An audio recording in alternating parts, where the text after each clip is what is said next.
আজকে আমি তোমাদের সঙ্গে বাঙালির কাছে ভীষণ ফেমাস এবং ট্র্যাডিশনাল রেসিপি শেয়ার করব। সেটা হচ্ছে কাতলা মাছের মাথা দিয়ে বানাবো মুড়ি ঘন্ট। তো দেখো নিয়ে নিয়েছি কাতলা মাছের মাথা, খুব ভালো করে ধুয়ে নিয়েছি, দিয়ে দিচ্ছি নুন আর হলুদ। মাথাগুলোকে নুন হলুদ দিয়ে ভালো করে মাখিয়ে নেব। আর এই দিকে দেখো কড়াইয়ে দিয়ে দিচ্ছি সর্ষের তেল।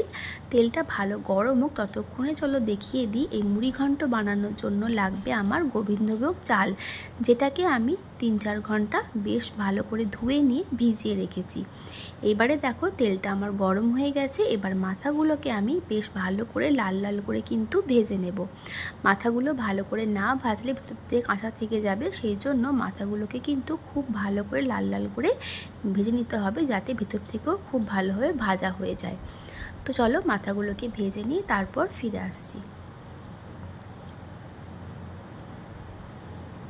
তো দেখো আমার মাথাগুলো কিন্তু একদম লাল লাল করে উল্টে পাল্টে খুব ভালো করে ভেজে নিয়েছি। তুলে রাখলাম একটা অন্য পাত্রে।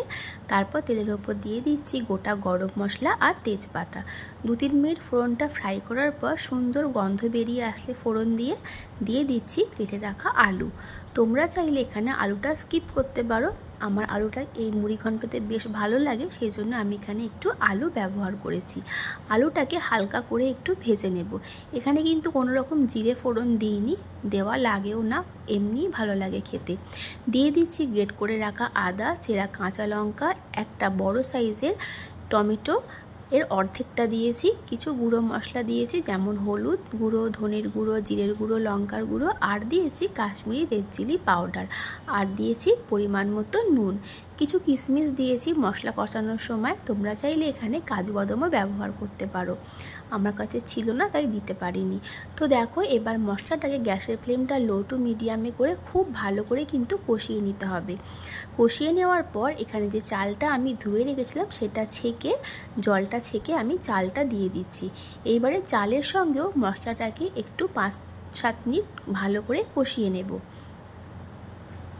এখানে বলে রাখি চালটা কিন্তু মেপে তারপরেই ভিজিয়ে রাখবে, কারণ চালটার পরিমাণ অনুযায়ী জল দিতে হবে। আমি এই বাটির হাফ বাটি চাল নিয়েছিলাম, সেই জন্য এখানে আমি হাফ বাটিরও একটু কম জল দিচ্ছি, তাহলেই কিন্তু ভালো লাগবে খেতে। না হলে কিন্তু চালটা একদম গলে ফ্যানের মতন হয়ে যাবে, তখন কিন্তু খেতে ভালো লাগবে না। একটু ভাতের মতন থাকলে, চাল চাল থাকলে কিন্তু মুড়ি ঘন্টটা বেশি ভালো লাগবে খেতে। তো দেখো সেই বাটি মেপে জলটা দিয়ে জলটা ভালো করে ফুটিয়ে নিলাম। এবারে ঢাকা দিয়ে গ্যাসের ফ্লেমটা লো টু মিডিয়ামে করে দিলাম। যখনই দেখবে জলটা একটু কমে আসবে, এই রকম পর্যায়ে আসবে, সেই সময় গ্যাসের ফ্লেম একদম লোতে করে দেবে। আর মাছের মাথাগুলো ভেঙে ভেঙে এর মধ্যে দিয়ে দিতে হবে। তো মাছের মাথাগুলো দিয়ে ভালো করে মিশিয়ে নেব। এইবারে আমি গ্যাসের ফ্লেমটা একদম লোতে করে ঢাকা দিয়ে দেব, দিয়ে রান্নাটা করে নেব যতক্ষণ না এই চালটা একদম সুন্দরভাবে সেদ্ধ হয়ে যাচ্ছে আর আলুগুলোও সেদ্ধ হয়ে যাচ্ছে। তো দেখো আমার চালটা কিন্তু এখন একদম সুন্দর সেদ্ধ হয়ে গেছে। দিয়ে দিচ্ছি পরিমাণ মতন গরম মশলার গুঁড়ো, আর দিয়ে দিলাম সামান্য একটু চিনি স্বাদের ব্যালেন্সের জন্য। দিয়ে ভালো করে মিশিয়ে নেব। দেখো একটা চালও কিন্তু ভেঙে যায়নি, গোটা গোটাই আছে আর সুন্দরভাবে কিন্তু তৈরি হয়ে গেছে, কাঁচাও নেই। এটা এখন দেখে মনে হচ্ছে একটু জল জল আছে, কিন্তু এটা যখন ঠান্ডা হবে তখন এটা কিন্তু একদম ঝরঝরে হয়ে যাবে। সবশেষে দিয়ে দিচ্ছি সামান্য একটু ঘি, তাহলে কিন্তু বেশ ভালো একটা ফ্লেভার আসবে। দিয়ে আমি এটা ঢাকা দিয়ে দিলাম আর রেস্টে রেখে দেবো 5 থেকে 7 মিনিট। তারপর দেখো একটা অন্য পাত্রে ঢেলে নিয়েছি।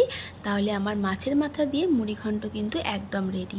এই মুড়ি ঘন্টটা কিন্তু শুধুই ভালো লাগে খেতে, ভাতের সঙ্গে কিন্তু ভালো লাগে না। তোমরা কেমনভাবে খেতে ভালোবাসো এই মুড়ি ঘন্ট আমাকে কমেন্ট করে জানিও। তাহলে আজকের মতন টাটা। নতুন কোনো রেসিপির সাথে আমি আবারও হাজির হব।